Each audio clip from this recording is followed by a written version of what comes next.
ناظرین، آج ہم نے جس موضوع کا انتخاب کیا ہے وہ ہے برین ٹراما، اور اس کے ساتھ ساتھ ہم بات کریں گے سٹروک سے متعلق. ٹراما کو اور بالخصوص برین ٹراما کو ہم کس طرح سے سمجھ سکتے ہیں؟ اگر میں آپ کو کچھ اس کی ریالٹیز بتاؤں ٹراما کے حوالے سے تو آپ کو حیرت ہوگی کہ دنیا کے ہیلتھ بجٹ کا اس وقت ایک بہت بڑا حصہ صرف ہیڈ انجری کے مریضوں کی ٹریٹمنٹ پر خرچ ہوتا ہے، اور اگر ہم پریونشن کی طرف جائیں تو شاید اس کا صرف 10% اخراجات ہر ملک کو ہم ایک مسئلے کے ہو جانے کے بعد اس کو ٹھیک کرنے کے عادی ہیں. ایسا ہی. جب تک وہ ہو نہیں جاتا تب تک اس کے لیے 10 روپے بھی خرچ کرنا ہمارے لیے بڑا مشکل ہو جاتا ہے. ڈاکٹر صاحب، اس کے ساتھ ساتھ اگر ہم بات کریں، ظاہر سی بات ہے کہ ایک بہت ہی جسے کہتے ہیں کہ خطرناک بیماری جو کہ بہت زیادہ تیزی سے بڑھتی بھی جا رہی ہے، سٹروک کی مینجمنٹ کتنی ضروری ہے؟ جی، بہت اچھا کویشچن ہے. دیکھیں، سٹروک دو قسم کے، ایک ہیمریجک سٹروک ہے برین کا اور ایک اسکیمک سٹروک ہے. جی جی. سب سے زیادہ جو پریویلنس ہے وہ اسکیمک سٹروک کی ہے. اسکیمک سٹروک کی کچھ کہہ لیں کہ رسک فیکٹرز ہیں. نمبر 1 اوور ویٹ ہونا، نمبر 2 کولیسٹرول کا زیادہ ہونا، number 3 cigarette smoking, number 4 familial history and اسی طرح hypertension, high blood pressure. یہ سارے وہ رسک فیکٹرز ہیں. سیڈنٹری لائف سٹائل، یہ 5-7 اس کے بڑے امپورٹنٹ فیکٹرز ہیں. یاسر صاحب، ایک چیز ذہن میں رکھیے گا، ہم بہت ہی سوفسٹیکیٹڈ قسم کی سرجریز پر فوکس کرتے ہیں. ہم ٹریمرز کا علاج شروع کر دیا، ہم نے الزائمر اور پارکنسن کا علاج شروع کر دیا. اس کے لیے ہم نے ڈیپ برین سٹیمولیشنز کے اوپر گورنمنٹ کے کروڑوں روپے خرچ کرا دیے. ایک مائکروسکوپ ہماری 15-20 کروڑ روپے کی گورنمنٹ نے پرچیز کر کے ہاسپٹلس کو دے دی. بٹ ہیڈ انجری کے لیے ہم کچھ نہیں کر رہے.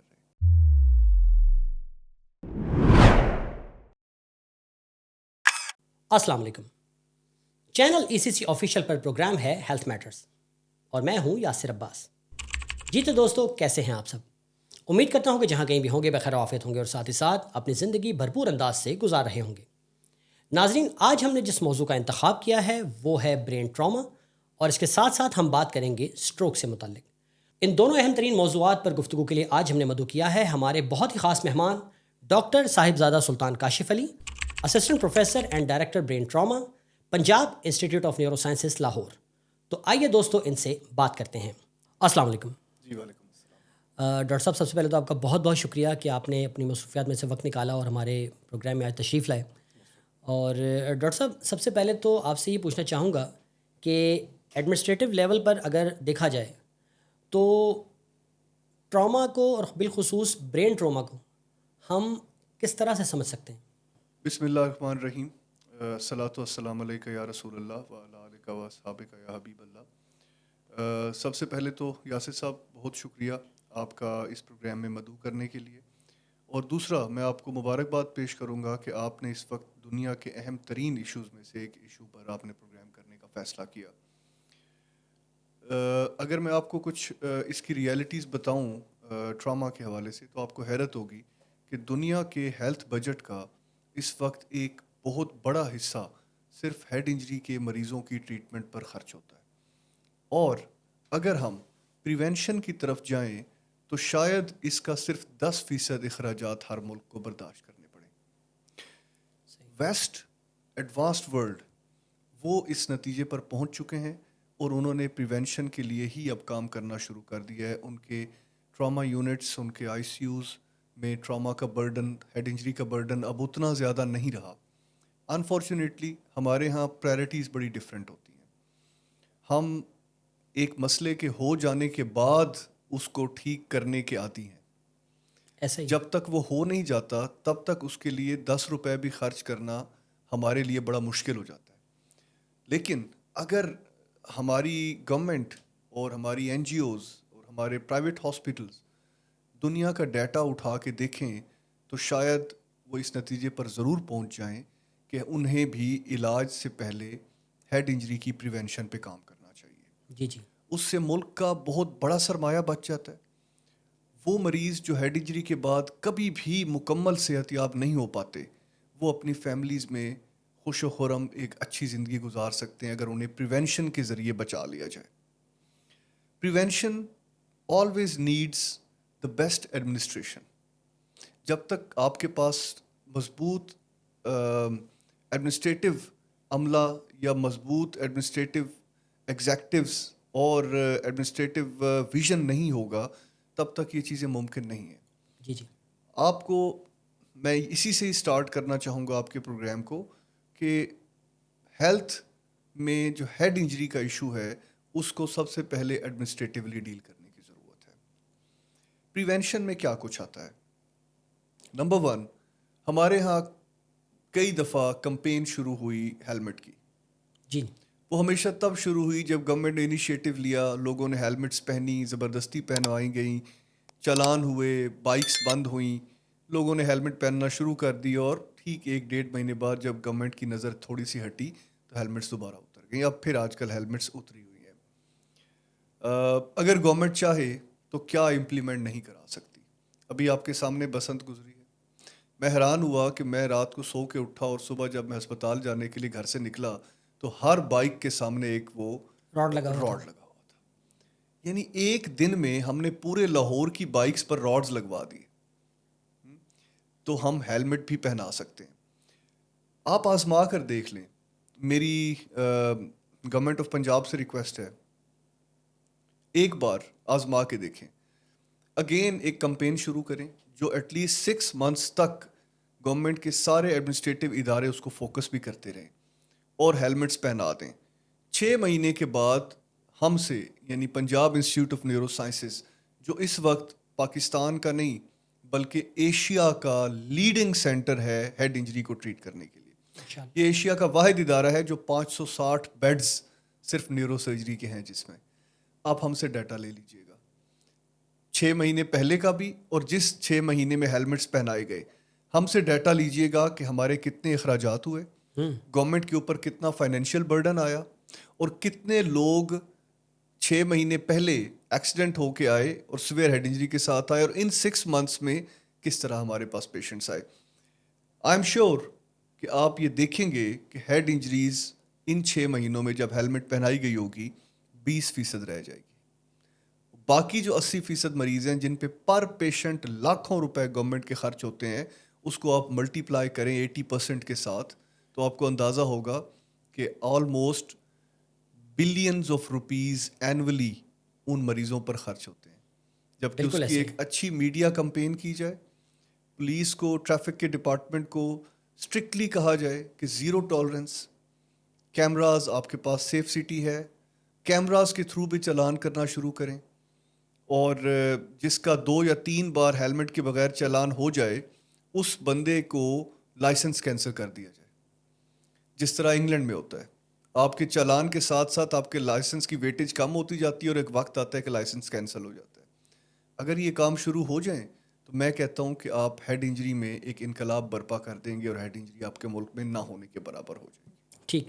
ڈاکٹر صاحب اس کے ساتھ ساتھ اگر ہم بات کریں، ظاہر سی بات ہے کہ ایک بہت ہی ایک جسے کہتے ہیں کہ خطرناک بیماری جو کہ بہت زیادہ تیزی سے بڑھتی بھی جا رہی ہے، اور اس کی علامات یا اس کے ہونے کے خطرے کے حوالے سے اگر بات کی جائے تو ظاہر سی بات ہے کہ پہلے جو شماریات تھیں وہ غالباً اتنی تھی کہ 5 میں سے 4 افراد جو ہیں وہ تو خیر بچ جائیں گے، لیکن 5 میں سے 1، اور غالباً خواتین میں سے 4 میں سے 1 پیشنٹ کو کبھی بھی سٹروک جو ہے اس کا اٹیک ہو سکتا ہے. ایک تو مجھے یہ بتائیں کہ حالیہ شماریات کیا کہتی ہیں اس حوالے سے، اور دوسرا سٹروک کی مینجمنٹ کتنی ضروری ہے؟ جی بہت اچھا کویشچن ہے. دیکھیں اسٹروک 2 قسم کے ہیں، ایک ہیمریجک اسٹروک ہے برین کا اور ایک اسکیمک اسٹروک ہے. جی جی. سب سے زیادہ جو پریویلنس ہے وہ اسکیمک اسٹروک کی ہے. اسکیمک اسٹروک کی کچھ آپ کہہ لیں کہ رسک فیکٹرز ہیں. نمبر 1 اوور ویٹ ہونا، نمبر 2 کولیسٹرول کا زیادہ ہونا، number 3 cigarette smoking, number 4 familial history, and اسی طرح hypertension, high blood pressure. یہ سارے وہ رسک فیکٹرز ہیں. سیڈنٹری لائف سٹائل، آپ ایکسرسائز نہ کرتے ہوں، گھر بیٹھے رہتے ہوں، یہ 5-7 اس کے بڑے امپورٹنٹ فیکٹرز ہیں. سب سے پہلے تو ان کو کنٹرول کیا جائے، اور پاکستان میں ان کے اوپر اگین میں اسی طرح جس طرح ہیڈ انجری کی بات ہوئی تھی اس کے اوپر ہماری کوئی پریونشن نہیں ہے. جو اوور ویٹ ہے اسے کوئی ٹینشن نہیں، کوئی فکر نہیں، اور اسٹروک ایک بالکل خاموش بیماری ہے. ایسا ہی ہے. ایسا نہ سمجھیے گا کبھی بھی کہ آپ بالکل ٹھیک ہیں اور آپ کو کوئی مسئلہ نہیں ہے. نہیں، وہ بیماری اندر اندر پل رہی ہے، وہ آپ کے دماغ کی رگوں کو، دل کی رگوں کو کمزور کرتی جا رہی ہے، اس کے اندر کولیسٹرول ڈپازٹس کرتی جا رہی ہے، اور اس اوور ویٹ سے آپ کو hypertension, high blood pressure ہو چکا ہوتا ہے جو آپ کو پتہ نہیں ہوتا. وہ آہستہ آہستہ ان رگوں کو نقصان دیتے دیتے ایک سنگل کلاٹ وہاں سے نکالتی ہے اور جا کے برین کے کسی مین ویسل میں وہ پھنستا ہے اور اس کے بعد وہاں پہ اسکیمک اسٹروک ہو جاتا ہے. سو اس کی بھی پریونشن کے اوپر انفارچونیٹلی کام نہیں ہو رہا. لیکن پاکستان کی نہیں پنجاب کی ہسٹری میں, البتہ پاکستان کی ہسٹری میں پہلی بار پنجاب میں ہوا ہے. وزیر اعلیٰ پنجاب مریم نواز شریف صاحبہ نے یہ ایک بہت کمال انیشیٹو لیا ہے, اور میرا خیال ہے کہ نیورو سے ریلیٹڈ ہر پروفیشنل, چاہے نیورو سرجن ہو یا نیورولوجسٹ ہو, وہ اس پہ بہت خوش ہے. انہوں نے یہ انیشیٹو لیا ہے کہ اب ہم نے اسٹروک کی مینجمنٹ ڈسٹرکٹ لیول پہ کرنی ہے, اور اس میں ہمارے Punjab institute of neuro sciences especially professor Qasim Bashir جو کہ نیورو اینڈوواسکولر کے انٹرونشنسٹ ہیں, انہوں نے ٹیک اپ کیا ہے اس کو. اور اس وقت پورے پنجاب میں سی ایم صاحبہ district headquarter hospitals level پہ اسٹروک مینجمنٹ کو اسٹارٹ کروانے جا رہی ہیں. اور اس کی وجہ ہے انہیں یہ بریف کیا گیا تھا میڈم کو کہ اسٹروک کی مینجمنٹ 3 سے 4 گھنٹے کے اندر اگر ہو جاتی ہے تو مریض بچ سکتا ہے. اگر 4 گھنٹے سے لیٹ ہو جاتا ہے تو جو اس کا دماغ کو نقصان ہوا ہے وہ پرماننٹ ہو جائے گا, اس کی پھر واپسی ممکن نہیں ہوگی. اس کو دیکھتے ہوئے شی ڈیسائیڈڈ کہ اس کا مطلب ہے کہ ہم انہیں ایئر لفٹ بھی نہیں کر سکتے, ہیلی سے بھی نہیں لا سکتے. اس کا مطلب ہے کہ ہمیں ہر ڈسٹرکٹ ہیڈ کوارٹر کے اندر اسٹروک مینجمنٹ کرنی ہے. بڑے پیمانے پر ہائرنگز ہو رہی ہیں, انٹرویوز چل رہے ہیں, اینجیوگرافی کے جو ایکسپرٹس ہیں ان کے انٹرویوز چل رہے ہیں, اور ہمارے Punjab institute of neuro sciences کو یعنی ہمیں اس کے لیے مین ٹاسک دیا گیا ہے کہ فوری طور پہ اسٹروک انٹرونشن کے لیے نیورو سرجنز اور نیورولوجسٹ کو تیار کیا جائے. ماشاءاللہ. اس کے لیے اس وقت بھی Punjab institute of neuro sciences میں نئے فیلوز انڈکٹ ہو گئے ہیں جو اپنے لیول 4 کی فیلوشپس کر رہے ہیں. 1 سال اور 6 مہینے کی متعدد اسٹروک کے ڈپلوماز کروائے جا رہے ہیں نیورو سرجنس کو اور نیورو فزیشینس کو, تاکہ وہ سیکھیں اور 6 مہینے سے 1 سال کے اندر اندر وہ تیار ہو جائیں. کیونکہ ظاہر ہے وہ نیورو سرجن تو ہیں ہی, ایکسپرٹ تو وہ آلریڈی ہیں, صرف انہوں نے اسٹروک کے لیے جو اینڈوواسکولر انٹرونشن کرنی ہے اس کی ٹریننگ لیں 6 مہینے سے 1 سال, اور انہیں ڈسٹرکٹ لیول پر بھیج دیا جائے, اور وہاں بیٹھ کے وہ 3 سے 4 گھنٹے کے اندر اندر اسٹروک کے پیشنٹس کو مینیج کریں, اور ان کا جو ایمبولینس ہے تھرومبیکٹمی کریں یا اس کو انجیکشن لگائیں, جو بھی اس کے لیے اس وقت ضروری ہے یا ممکن ہے وہ فوری کیا جائے. So salutes and hats off to C M Punjab, ان کا یہ ایک اچھا انیشیٹو ہے, آئی اپریشیٹ اٹ. اور میں امید کرتا ہوں کہ گورنمنٹ اس انیشیٹو کو فالو بھی کرے گی. ہمارے ہاں ایک بہت بڑا المیہ ہمیشہ یہ ہوتا ہے کہ ہم بڑی خوشی سے ایک انیشیٹو لیتے ہیں, اس کے بعد جو ہائی اپس ہیں وہ دوسرے اور کاموں میں بزی ہو جاتے ہیں, ان کی پرائرٹیز ذرا سی ڈفرینٹ ہوتی ہیں, تو پیچھے وہ چیزیں کولیپس کر جاتی ہیں. جی ایسا آئی ہوپ کہ اس کو فالو کیا جائے گا اور اسٹروک کی مینجمنٹ جو ہے وہ 2 سے 3 گھنٹے کے اندر اندر کر لی جائے گی. ٹھیک. اچھا ڈاکٹر صاحب, پوسٹ ٹرامیٹک اگر ہم بات کریں خاص طور پر اسٹروک کے حوالے سے, تو آپ کیا سمجھتے ہیں کہ اس میں جسٹ آفٹر سرجری یا کنزرویٹو مینجمنٹ کے بعد میڈیکیشن ہی اس کا واحد حل ہے, یا فزیو تھراپی کو بھی اس میں انکلوڈ کرنا ضروری ہے؟ کسی بھی نیورولوجیکل ڈیزیز کے لیے, چاہے وہ ہیڈ انجری ہے, ایکسیڈنٹ ہے, اسٹروک ہے, برین ٹیومر ہے, کسی بھی قسم کی جو نیورو ریلیٹڈ ڈیزیز ہے, اس میں ری ہیب کا بہت امپورٹنٹ رول ہے. ری ہیب کو ہم بالکل بھی اس سے علیحدہ نہیں کر سکتے. اسٹروک کا پیشنٹ بھی آپ اس ویسل کو کھول دیں گے, ٹائملی کھول دیں گے, لیکن ڈیفینیٹلی جس سائڈ کی ویکنیس ہوئی ہے وہ کچھ عرصے تک تو برقرار رہے گی, اور اس کے دوران اس مریض کی فزیو تھراپی بہت امپورٹنٹ ہے, چاہے وہ چیسٹ کی فزیو تھراپی ہو یا لمبس کی physio therapy who. In any case rehab کا بہت امپورٹنٹ رول ہے. اس سے میں آپ کو ایک چیز بتاتا چلوں کہ آئی ایم آنرڈ ٹو سے دس کہ ایک ہماری برین ٹراما فاؤنڈیشن ہے امریکہ کی, جو کہ بیسیکلی ہر 10 سال بعد ہیڈ انجری کی ٹریٹمنٹ کو ریوائز کرتی ہے اور اس کو دوبارہ پبلش کر کے ساری دنیا کے نیورو سرجنز اینڈ ڈاکٹرز کو ایک اعلامیہ جاری کرتی ہے کہ آپ نے اگلے 10 سال طریقہ علاج یہ ہوگا. یہ برین ٹراما فاؤنڈیشن کرتی ہے, اور اس بار پہلی بار امریکہ سے باہر کسی نیورو سرجن کو اس میں شامل کیا گیا ہے, اور وہ میں ہوں. اور الحمدللہ پاکستان کا برین ٹراما فاؤنڈیشن کا جو 5th گائیڈ لائن آنی ہے پوری دنیا کے لیے, اس 5ویں گائیڈ لائن میں پاکستان کی طرف سے پاکستان کے لیے آنر ہے کہ الحمدللہ ہم اس میں شامل ہیں, اور وہ گائیڈ لائن ہم نے دینی ہے. اب اس بات کے دہرانے کا مقصد یہ ہے کہ جو بھی ارباب اختیار ہمارے ملک کے ہیلتھ کے ریلیٹڈ یا آپ کا پوڈ کاسٹ کسی بھی ذریعے سے اگر ان کی نظر سے گزرے, تو انہیں میں یہ بتاتا چلوں کہ اگر آپ کا ایک پاکستان کا نیورو سرجن اس وقت پوری دنیا کو ہیڈ انجری کی گائیڈ لائن دینے کی کمیٹی میں شامل ہو چکا ہے. تو اس کا مطلب ہے کہ ہم اپنے ملک کے اندر head injury management, head injury prevention اور ایکسیڈنٹ ایمرجنسی کو کتنی حد تک اسٹریم لائن کر سکتے ہیں. بالکل ایسے نمبر ٹو آج تک جو گائیڈ لائن آتی رہی تھی دنیا کی طرف سے، بی ٹی ایف کی طرف سے، وہ ساری گائیڈ لائنز امریکہ بیسڈ تھی. ہم مجبور تھے اس کو ماننے کے لیے کیونکہ وہ واحد آرگنائزیشن ہے دنیا کی جس کو ہم نے فالو کرنا ہے. وہ اپنے امریکن ایکسپیرینس کی بیس پر ہی گائیڈ لائن دیتے تھے. جی. اب جب اس میں بھی شامل ہوا ہوں، فرانکو سرویڈائے اٹیلین نیورو سرجن ہے وہ شامل ہوا ہے، اسی طرح ڈاکٹر لورا ہے وہ بھی اٹیلین ہے وہ شامل ہوئی ہے، انڈونیشیا کے پریزیڈنٹ جو ہیں نیورو سرجری کے وہ بھی اس میں شامل ہوئے ہیں. ہم 4-5 لوگوں کے شامل ہونے کے بعد میں نے لاسٹ جو پہلی میٹنگ ہوئی تھی اس میں کلیئرلی مینشن کیا تھا کہ اب جو گائیڈ لائنز ہوں گی جن پہ ہم سائن کریں گے وہ guide lines third world countries کی مجبوریوں کو نظر میں رکھتے ہوئے دی جائیں گی. ہمارے پاس وہ وسائل نہیں ہیں جو یو ایس کے لوگوں کے پاس ہیں. اگر یو ایس ہمیں کہتا ہے کہ آپ نے ٹریٹمنٹ اس طرح کرنی ہے تو یو ایس کے پاس تو ایک پیشنٹ آتا ہے تو اس پیشنٹ کے لیے ان کے پاس 2 گھنٹے ہوتے ہیں، دوسرا پیشنٹ نہیں آتا. ہمارے پاس تو 1 منٹ کے اندر 10 پیشنٹس کھڑے ہوتے ہیں اور بیڈس ایک بیڈ کے اوپر 2 ہیڈ انجریز کے پیشنٹس پڑے ہوتے ہیں. ہم نے کس طرح کام کرنا ہے، ہم اس گائیڈ لائن میں اپنا انپٹ دیں گے اور ان کو بھی بتائیں گے کہ تھرڈ ورلڈ یا جن ملکوں میں وسائل کی کمی ہے وہاں پر بھی انسان ہی بستے ہیں، وہاں پر بھی ہیڈ انجری کے لیے ہمیں پراپر گائیڈ لائنس دینی چاہیے تاکہ وہاں کے ڈاکٹرز اس کو ایزیلی اس کام کو انجام بھی دے سکیں. آپ کی گائیڈ لائنس ہمارے لیے مشکل ہیں. سو دس از این گڈ ایڈیشن انشاءاللہ. اور next guide line 5th guide line جو ہے بی ٹی ایف کی وہ اس سال دسمبر تک پبلش ہوں گی اور انشاءاللہ اس میں ہمارے ملک کی جو مجبوریاں ہیں یا ہمارے جو وسائل ہیں وہ انکلوڈیڈ ہوں گے. ماشاء اللہ سر، بہت اچھی بات ہے. ڈاکٹر صاحب یہیں سے گفتگو کا دوبارہ آغاز کریں گے. ناظرین یہاں پر لیتے ہیں ایک چھوٹا سا وقفہ، تو کہیں مت جائیے گا، ہمارے ساتھ رہیے گا.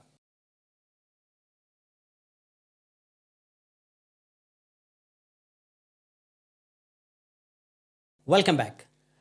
ناظرین ڈاکٹر صاحبزادہ سلطان کاشف علی اس وقت ہمارے ساتھ اسٹوڈیو میں موجود ہیں، تو آئیے گفتگو کا دوبارہ آغاز کرتے ہیں. ڈاکٹر صاحب میں چاہوں گا کہ آپ بتائیے، ابھی ہم جو آف دا کیمرہ بات کر رہے تھے بالخصوص advance management of head injury, تو میں چاہوں گا کہ اس کے حوالے سے آپ ہمیں کچھ بتائیں. جی دیکھیں پاکستان میں اور especially in the third world, Asia میں موسٹلی اب تک جو ہیڈ انجری کی ٹریٹمنٹ ہوتی رہی ہے، جو لوگ اس مسئلے سے گزر چکے ہیں یا جو ڈاکٹرز مجھے سن رہے ہیں، دے آر ویل اویئر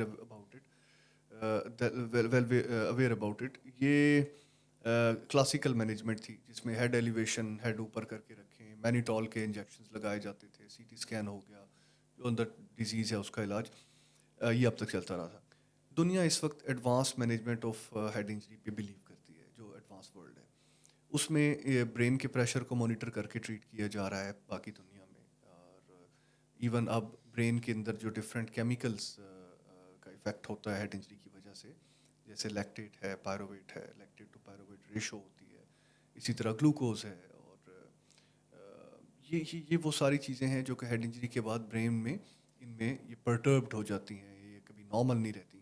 آج تک ان کے بارے میں کبھی سوچا نہیں گیا تھا، لیکن اب ایڈوانس ورلڈ جو ہے وہ برین کی بھی گردوں کی طرح ڈائلسس کرتی ہے.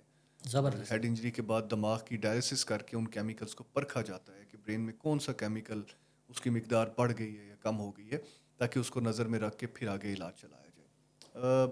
ہمارے لیے ایک اچھی خبر یہ ہے کہ برین کا پریشر مانیٹر کرنا اور برین کی ڈائلسس یہ الحمدللہ پاکستان میں پچھلے 5-6 سال پہلے سے اسٹارٹ کر چکا ہوں. پہلے یہ جنا ہاسپٹل لاہور میں جب میں تھا تو وہاں پہ کر رہا تھا. اب لاہور جنرل ہاسپٹل یعنی Punjab institute of neuro sciences میں اس کا باقاعدگی سے ہم نے آغاز کر دیا ہوا ہے پچھلے کئی سالوں سے. پاکستان ایشیا کا وہ واحد ملک ہے اور لاہور وہ واحد شہر ہے ایشیا کا جس میں الحمدللہ ہم برین ڈائلسس کر رہے ہیں ہیڈ انجری کے پیشنٹس میں. ہمارے علاوہ دنیا میں صرف 5 سینٹرز میں یہ کام ہو رہا ہے. 3 سینٹرز جو ہیں وہ نارتھ امریکہ کے ہیں، ایک centre university of Cambridge England کا ہے، اور 5واں سینٹر جو ہے وہ اسٹاک ہوم کا سویڈن کا ہے، اور اب پاکستان کا یہ 6واں سینٹر ہے. اس وقت ہم ہیڈ انجری کی مینجمنٹ کے حوالے سے ایڈوانس ورلڈ کے ساتھ نیک ٹو نیک چل رہے ہیں، لیکن ہمارے پاس وسائل کی کمی ہے. اس پروگرام کو کنٹینیو کرنا، اس کو یہیں سے پک کر کے آگے لے جانا اور پھر دنیا کا مقابلہ کرنا، اس کے لیے ہمیں وسائل چاہیے، اس کے لیے ہمیں گورنمنٹ کی فل سپورٹ چاہیے. اور میں being a pioneer of advance management of head injury in Pakistan, میں یہ میسج دوں گا آپ کے پروگرام کے حوالے سے کے ریفرنس سے کہ پاکستان اگر ایڈوانس دنیا کے ساتھ مل کے ہیڈ انجری کی ٹریٹمنٹ کسی ایک سینٹر میں بھی شروع کر چکا ہے تو ہمیں اس کو اکراس دا بورڈ پورے ملک میں اس کو رائج کرنے کے لیے کوشش کرنی چاہیے. بالکل ایسا. میں اپنی خدمات اس معاملے میں ہر طرح سے دینے کو تیار ہوں. ٹریننگز میں کافی دے چکا ہوں. میں نے multiple national and international work shops کرائی ہیں, پاکستانی نیورو سرجنس کو ٹرین کیا ہے ملٹیپل ورک شاپس کے اندر, اینڈ الحمدللہ مجھے یقین ہے کہ پاکستان کے موسٹلی نیورو سرجنس کو آئی سی پی مانیٹرنگ اور برین ڈائلسس کی بیسکس میں پڑھا چکا ہوں اور ٹرین کر چکا ہوں. صرف ان سارے سینٹرز کے اندر اگر وہ وسائل آ جائیں تو ہمارے لیے آگے کام کرنا آسان ہوگا, قیمتی ترین زندگیاں بچائی جا سکتی ہیں.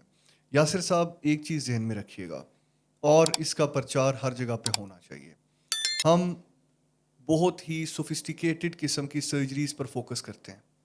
ہم ٹریمرز کا علاج شروع کر دیا, ہم نے الزائمر اور پارکنسن کا علاج شروع کر دیا, اس کے لیے ہم نے ڈیپ برین اسٹیمولیشنس کے اوپر گورنمنٹ کے کروڑوں روپے خرچ کرا دیے. ایک مائکروسکوپ ہماری 15-20 کروڑ روپے کی گورنمنٹ نے پرچیز کر کے ہاسپٹلس کو دے دی. بٹ ہیڈ انجری کے لیے ہم کچھ نہیں کر رہے. اب تک بھی جو ہوا ہے وہ بہت ہی پرسنل بیسس پہ ہوا ہے. اور فرق کیا ہے؟ ٹریمر جب ہم ٹریٹ کرتے ہیں, ٹریمر کیا ہے؟ ریشا, جو کہ پارکنسن کے پیشنٹس میں ہوتا ہے. ایک بزرگ آدمی ہے 70-80 ایئرس کے, ان کے ہاتھ میں یہ موومنٹ آ رہی ہے اور ہم ایک ڈیپ برین اسٹیمولیشن کی پروب رکھتے ہیں جس پہ گورنمنٹ کا تقریباً 1 کروڑ روپیہ خرچ ہوتا ہے اور اس بزرگ کا ہاتھ رک جاتا ہے. اور ہیڈ انجری کیا ہے؟ ایک گھر سے نوجوان نکلتا ہے چھوٹے چھوٹے بچوں کو گھر میں چھوڑ کے, اور وہ گھر کا واحد بریڈ اینڈ بٹر ارنر ہے. وہ گھر سے نکلتا ہے اور وہ اس کو ہیڈ انجری ہوتی ہے اور وہ انکانشیس ہو کے ہاسپٹل آ جاتا ہے, اور اس کے ہاسپٹلائز ہونے سے اس کے گھر کا آمدن تک ختم ہو جاتی ہے. چھوٹے چھوٹے بچے اس کے بہت مصیبت میں آ جاتے ہیں. وہ ینگ ارننگ ہینڈ 25 سال کا نوجوان چھوٹے چھوٹے بچوں کے ساتھ اور گھر کا واحد کفیل, اس کی زندگی بچانا اہم ہے یا ایک 70 سال کے بزرگ کا ہلتے ہوئے ہاتھ کو روکنا اہم ہے؟ بہت بڑی بات. یس. اور ہم نے گورنمنٹ کیا کرتی ہے؟ گورنمنٹ نے ہمیشہ ایکسپرٹ سے پوچھنا ہے. جی ایسا ہی. اب مریم نواز صاحبہ نے اسٹروک سٹارٹ کیا تو ان کی خوبی یہ تھی کہ انہوں نے مختلف ایکسپرٹس کو آن بورڈ لیا, ہر ایک کی بات توجہ سے سنی, پھر خود اس پہ ریسرچ کی, پھر اپنے مشیروں سے پوچھا. اب تک کیا ہوتا رہا؟ بیوروکریسی اور گورنمنٹ اپنے قریبی جو چند ایک فیمس ڈاکٹرز ہوتے ہیں ان کو بلایا, انہوں نے اپنی ضروریات بتائی. اب ایک بندہ ہے وہ ڈی بی ایس کرنا جانتا ہے, انہوں نے کہا جی مجھے 16 کروڑ کی یہ چیز خرید دیں, 20 کروڑ کی یہ خرید دیں, میں جی پارکنسن کا علاج کر دوں گا. تو سوچنے والوں کو یہ سوچنا چاہیے کہ ہم کوئی بہت زیادہ ایڈوانس ملک نہیں ہے, ہمارے پاس اتنا سرمایہ نہیں ہے, ہمیں پرائرٹیز بنانی چاہیے. بالکل ایسا ہی. اگر 1 کروڑ روپے میں ایک ہلتا ہوا ہاتھ روکنا ہے, میں آپ کو کہہ رہا ہوں کہ 10 لاکھ روپے میں ہم ایک 25 سال کے نوجوان کی زندگی بچا سکتے ہیں. یعنی اس 1 کروڑ میں ہم 10 نوجوانوں کو ایڈوانس ہیڈ انجری کی مینجمنٹ ان کے لیے کر سکتے ہیں. ڈاکٹر صاحب بات تو ترجیحات کی ہے نا. پلیز پرائرٹائز کیا جائے, ہیڈ انجری کو اہمیت دی جائے. میں اپنے سننے والے نیورو سرجنس, شاید ان کو میری بہت سے لوگوں کو یہ بات بری بھی لگ رہی ہو, میں صرف انہیں ایک میسج دینا چاہوں گا. سچ بتائیں, حلفیہ بات کریں. کیا آپ کے نیورو سرجری کے ہر 100 میں سے 55 سے 60 پیشنٹ صرف ہیڈ انجری کے نہیں ہوتے؟ آپ کی آدھے سے زیادہ نیورو سرجری ہے ہی ہیڈ انجری. بالکل ایسا ہی. باقی جو 40-45% بچ جاتے ہیں اس میں 150 بیماریاں ہیں. صرف ایک ہیڈ انجری 55 سے 60% مریضوں آپ کے مریض ہیں. آپ اسی 55 سے 60% کو ہی اہمیت نہیں دے رہے, اور ان 45 کو اہمیت دے رہے ہیں جس 45 میں 150 اور بیماریاں ہیں. ہارٹ ڈیزیز 1 یا 2% ہے نیورو سرجری کے مریضوں میں. برین ٹیومرز ہیں تو وہ 3% مریضوں میں آئیں گے. ویسکولر یہ اسٹروک ہے, جو ہیمریجک اسٹروک ہے, تو وہ 5 سے 7% میں آئے گا. اکیلی ہیڈ انجری ہے جو 55 سے 60% مریض آپ کے وہی ہیں. اگر آپ ہیڈ انجری کو فوکس کر لیں تو آپ 60% نیورو سرجری کو تو آپ انٹرنیشنل سٹینڈرڈز کے لیول پہ لے جائیں گے. کیوں نہیں کرتے؟ کیوں نہیں بتاتے گورنمنٹ کو؟ گورنمنٹ تو کرنا چاہ رہی ہے, گورنمنٹ اس کے لیے فنڈز بھی رکھتی ہے, گورنمنٹ آپ سے پوچھتی بھی ہے, آپ کیوں نہیں صحیح بتاتے؟ سو ہیڈ انجری کے کو فوکس ہونا چاہیے تاکہ ایڈوانس مینجمنٹ جو ہے وہ سٹارٹ ہو سکے. ٹھیک. ڈاکٹر صاحب, گفتگو کا باخدا ہے, اس قدر مزہ آ رہا ہے کہ میرا تو دل ہی نہیں چاہ رہا کہ پروگرام کو جو ہے وہ اختتام کی جانب لے جانا پڑے, لیکن کیا کیجیے کہ ہماری بھی کچھ مجبوریاں ہیں. ڈاکٹر صاحب, آپ نے یقیناً نیشنل لیول پر جو آپ کا ایک سمجھے کہ جو یوگدان ہے, جو آپ کر رہے ہیں, جو ایفرٹس کر رہے ہیں, وہ تو آپ نے مجھے بتائیں. انٹرنیشنل لیول پر آپ نے کن کن معاملات کو کس کس حوالے سے اور کس کس پوزیشن میں رہتے ہوئے اجاگر کیا ہے, میں چاہوں گا کہ آپ وہ بھی ہمیں بتائیں. دیکھیں, انٹرنیشنلی میں world federation of neuro surgical societies, جو کہ ہماری واحد نمائندہ تنظیم ہے پوری دنیا میں نیورو سرجری کی, اور یہ یونائٹڈ نیشنز کے ساتھ افیلیٹڈ ہے, اور WFNS یعنی ورلڈ فیڈریشن وہ ادارہ ہے جو کہ یونائٹڈ نیشنز تک کو گائیڈ لائنس دیتا ہے برین کے بارے میں اور اسپائن کے بارے میں. میں world federation of neuro surgical societies کا اگین ہیڈ انجری کے ٹراما چیپٹر کا ممبر رہا ہوں. اس وقت میں world federation of neuro surgical societies کا ایڈوائزر ہوں فار ہیڈ انجری.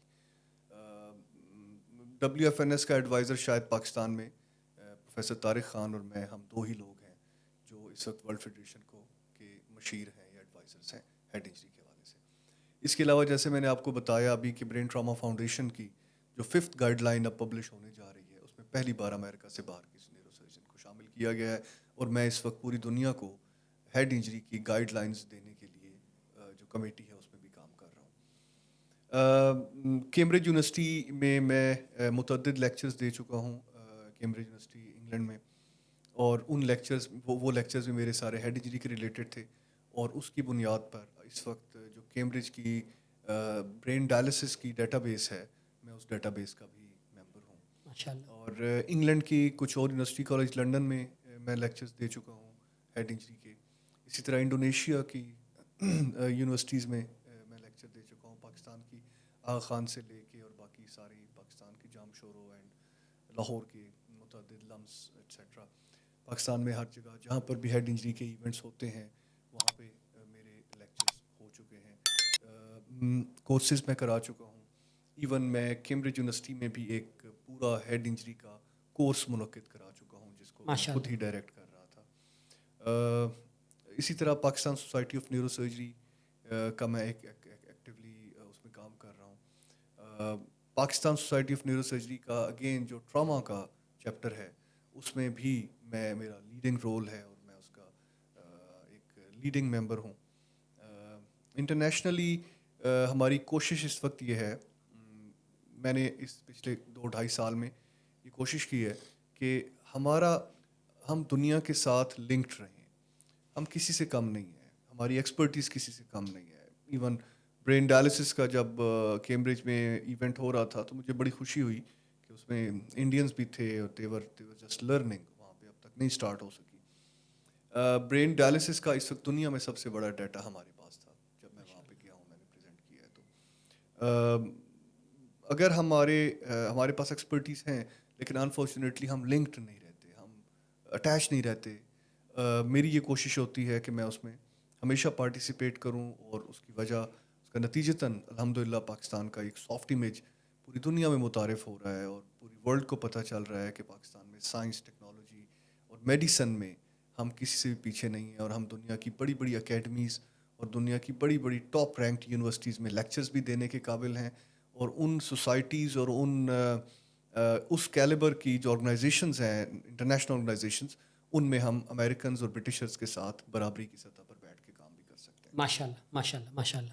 ڈاکٹر صاحب, اب ایک ایسا اہم سوال, بلکہ سوال کیا ہے, ایک ایسا جواب آپ سے جاننے کی کوشش کریں گے کہ ایک ایسا ہاسپٹل اور ایک ایسا پروجیکٹ جو آپ کے دل کے بہت قریب ہے, خاتم الانبیاء ہاسپٹل, اور یقیناً ابھی ہم آف دا کیمرہ بھی بات کر رہے تھے کہ اتنا بڑا پروجیکٹ, اور خاص طور پر جھنگ کے علاقے میں اتنا بڑا ہاسپٹل, اور یقیناً یہ پروجیکٹ آپ کے دل کے بہت قریب ہے.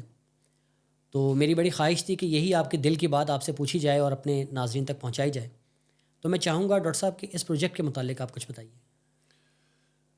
جی، خاتم الانبیاء صلی اللہ علیہ وسلم، ویسے تو یہ نام ہی ہم سب مسلمانوں کے دل کے قریب، اس بے نام سے شک زیادہ اور کچھ بھی نہیں ہے. بے شک. سرکار دو عالم کے نام نامی سے یہ پروجیکٹ لانچ کیا ہے میں نے ڈسٹرکٹ جھنگ میں.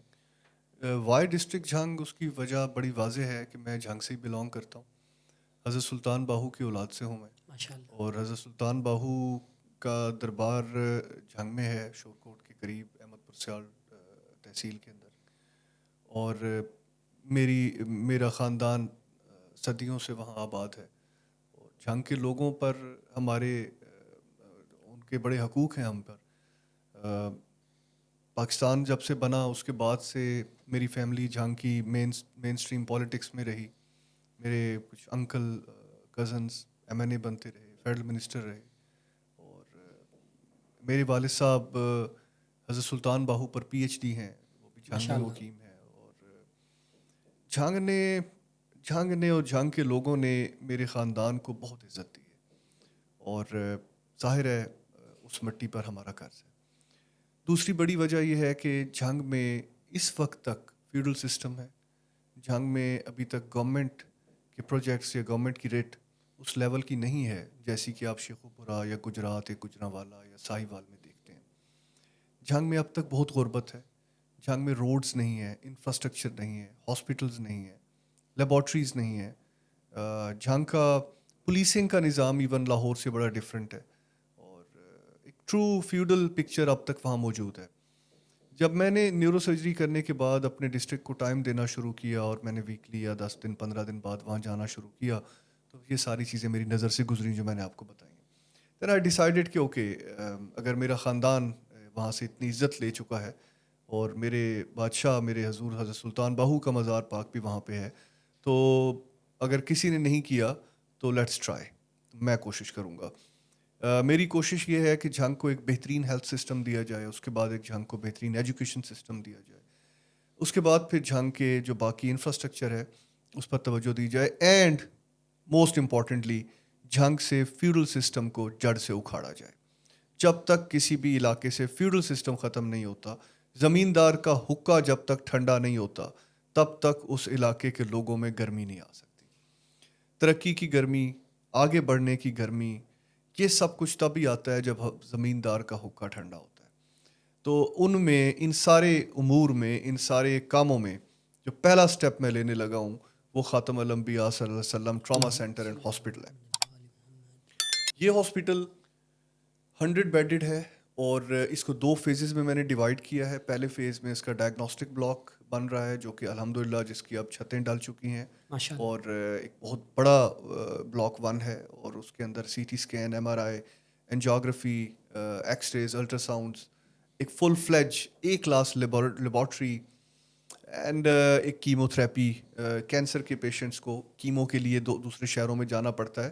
جب آپ کے پاس ایک فل اسٹرانگ ڈائگنوسٹکس موجود ہے، you can start a chemo.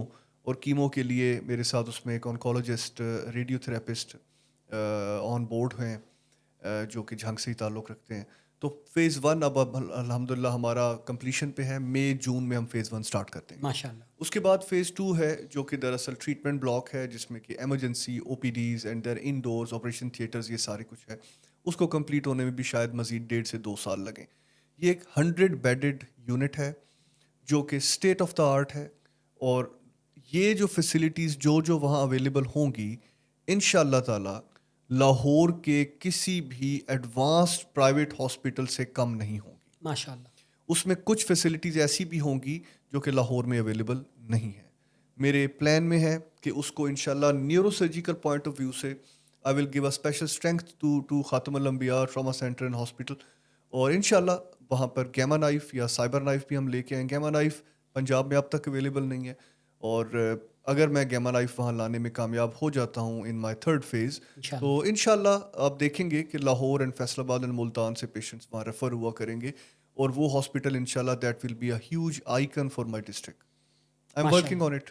دعا کیجیے گا. انشاءاللہ انشاءاللہ سر، ہماری دعائیں اور ہمارا سپورٹ بالکل آپ کے ساتھ ہے. اور یقیناً وہ سرزمین ایسی کہ جہاں کا جسے کہتے ہیں نا کہ اللہ کے ولی جہاں بھی ہوں، اس میں کوئی شک کی بات نہیں ہے. اور سب سے پیارا وہ جملہ کہ مرشد دا دیدار باہو میں نہ لکھ کروڑاں حجاں ہوں. سبحان اللہ. ماشاء اللہ. ڈاکٹر صاحب میں چاہوں گا کہ اب چونکہ ہم پروگرام کے آخری حصے میں پہنچ چکے ہیں تو کچھ سوالات آپ کی ذاتی زندگی سے متعلق بھی پوچھے جائیں. ڈاکٹر صاحب اسی شعبے کا آپ نے انتخاب کیوں کیا؟ آپ نیورو سرجری کا پوچھ رہے ہیں یا میڈیکل کے شعبے کا پوچھ رہے ہیں؟ Neuro surgery. اوکے. آپ سمجھ لیں کہ یہ میں نے نہیں کیا. اچھا. یہ اللہ کی طرف سے ہوا ہے. اچھا.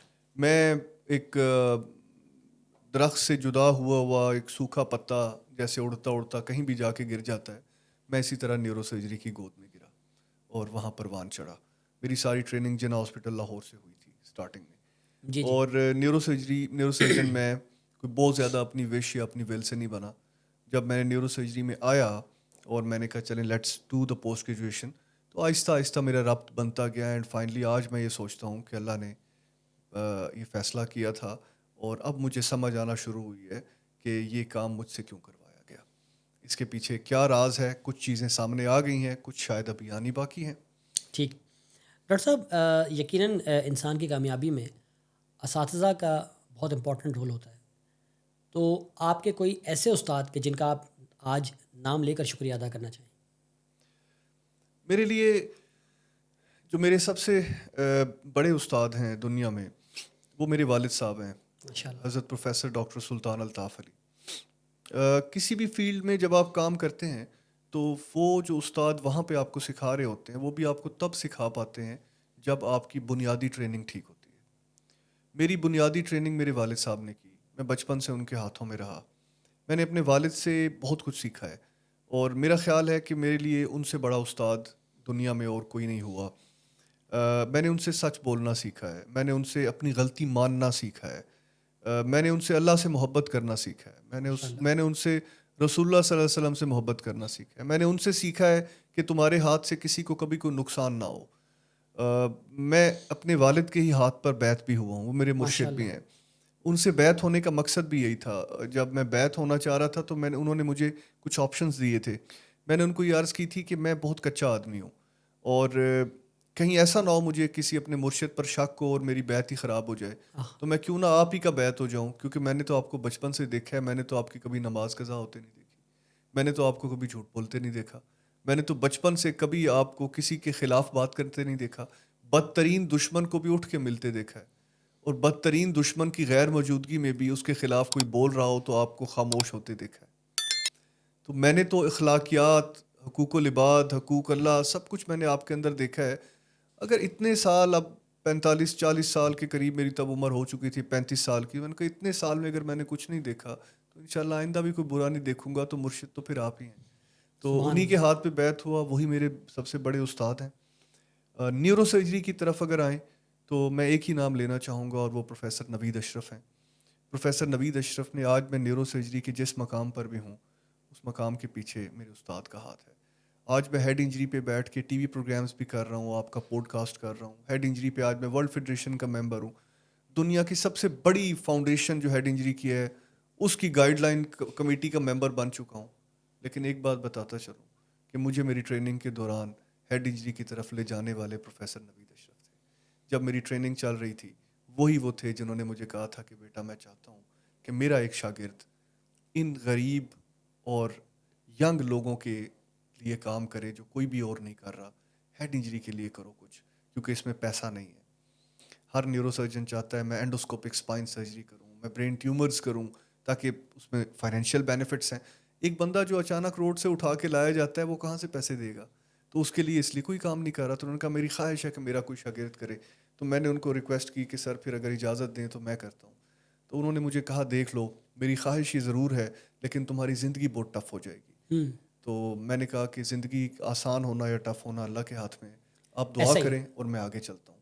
اینڈ الحمدللہ اس استاد کی ہمیشہ مدد سے, ان کی ہمیشہ ہیلپ سے, ان کے بیک اپ کرنے سے, ان کی ٹریننگ سے آج اللہ نے مجھے یہ مقام دیا ہے کہ میں سرخرو ہو کر دنیا کے ہر فورم پہ بیٹھ کے بات کر رہا ہوں. یہ میرے دو استاد ہیں, ایک میرے والد اور ایک پروفیسر نوید اشرف. بالکل سر, آپ کی بہت خوبصورت بات پر مجھے ایک بہت ہی پیارا ایک شعر یاد آ گیا کہ جب تک بکا نہ تھا تو کوئی پوچھتا نہ تھا, تو نے مجھے خرید کے انمول کر دیا. ڈاکٹر صاحب میں چاہوں گا کہ پروگرام کے آخر میں ایک خاص پیغام جو آپ ہمارے ناظرین کو دینا چاہیں.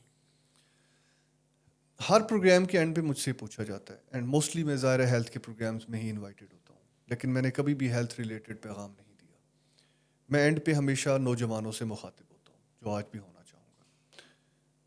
پاکستان کے نوجوانوں کو اب فیصلہ کر لینا چاہیے کہ انہیں نالج کی دنیا میں جانا چاہیے، نہ کہ انفارمیشن کی دنیا میں. انفارمیشن وہ ہے جو اس پروگرام سے آپ کو ملی ہے، نالج وہ ہے جو میں نے دی ہے. انفارمیشن سوشل میڈیا پہ بھری پڑی ہے، جو سچی بھی ہے جھوٹی بھی ہے. ہم پرکھنا ہی چھوڑ گئے ہیں کہ سچ کیا ہے اور جھوٹ کیا ہے. ہم نے صرف سوشل میڈیا پہ ایک چیز دیکھنی ہے اور اسی کو سچ مان لینا ہے. ٹک ٹاکرز، میں کسی کے بارے میں بھی کچھ برا نہیں کہنا چاہتا.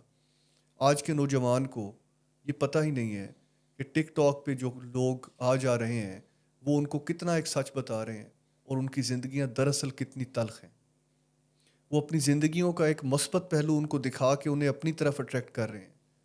افسوس کہ جب وہ بچے ان کی طرف اٹریکٹ ہو جاتے ہیں اور ان کی طرح بننے کے نزدیک ہوتے ہیں تو انہیں اندازہ ہوتا ہے کہ یہ زندگی تو آسان نہیں ہے، یہاں تو بہت سارے پرابلمز ہیں. خدارا نالج کی طرف جائیں، خدارا انفارمیشن سے بچیں. یہ انفارمیشن کی دنیا ہے، لیکن انفارمیشن لے کے اس کے اوپر پوری ریسرچ کریں.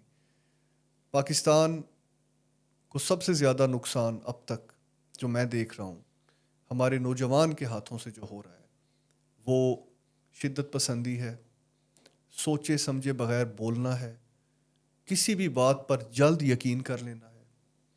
جو اچھا نہیں لگتا اس کے بارے میں بغیر ثبوت کے بھی کچھ کہا جائے تو وہ فوری مان لینا ہم نے اپنا فرض سمجھ لیا ہے، کیونکہ ویسے یہ برا آدمی ہے تو ضرور اس نے یہ والی حرکت بھی کی ہوگی.